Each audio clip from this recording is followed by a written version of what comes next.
আহ্বান আলোর পথে। হারাম এবং হালালের মধ্যে পার্থক্য কি? যেমন প্রেম হারাম। আপনি দেখেন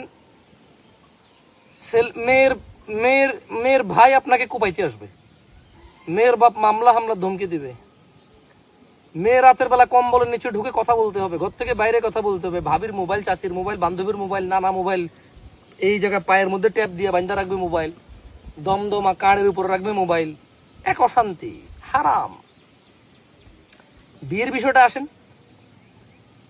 মেয়ের বাবা মা আত্মীয় স্বজন সবাই টাকা খরচ করে মানুষজন দাওয়াত দিয়ে ধুমধাম করে এলান করে ছেলে আসবে, বাড়ির সবাই উপস্থিত থাকবে, মেয়েকে সুন্দর করে সাজিয়ে গুজিয়ে দিয়ে নিজেরা ছেলের গাড়িতে তুলে দেবে, ছেলের সাথে কোলাকুলি করবে, আত্মীয় স্বজন এসে বলবে খেয়াল রাখতে।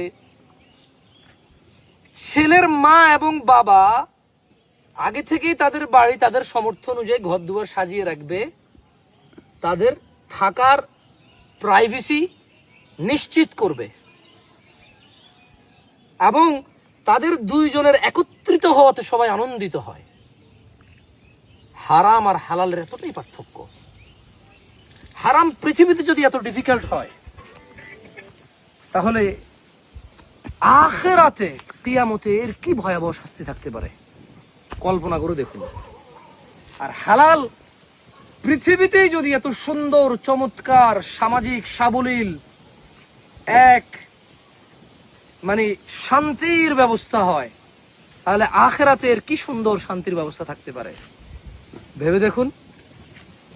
আমি যুবক ভাই ও বোনদের বলবো, হারাম থেকে বিরত থেকে বিবাহের যোগ্য করে তোলা নিজেকে।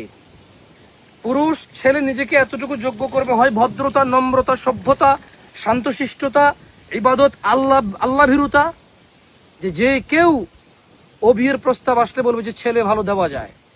মেয়ে নিজেকে এতটাই সংরক্ষিত রাখবে, কেউ যখন হন্য হয়ে খুঁজবে যে একটা ভালো মেয়ে লাগবে, চরিত্রবান মেয়ে লাগবে, সবাই বলছে ওই যে অমুকের একটা মেয়ে আছে, আমরা তেমন কিছু জানি না ওর সম্পর্কে, এই জন্য সে চরিত্রবান। কারণ আসলে তার ব্যাপারে কিছু ভালো মন্দ কিছু শোনা যায় না, সে আছে এটাও কারো মাথায় নাই, কারণ তাকে সচরাচর দেখা যায় না, তার ব্যাপারে কোনো আজে বাজে শোনা যায় না, আর সে নিজেও ভালো। আমি আমার যুবক যুবতী ভাই বোনদের বলবো, নিজেকে বিবাহের যোগ্য করে তোলো, নারী অথবা পুরুষ, ছেলে অথবা মেয়ে, উভয়। জাকুমুল্লাহ খায়ের। আসসালামু আলাইকুম ওয়া রাহমাতুল্লাহ।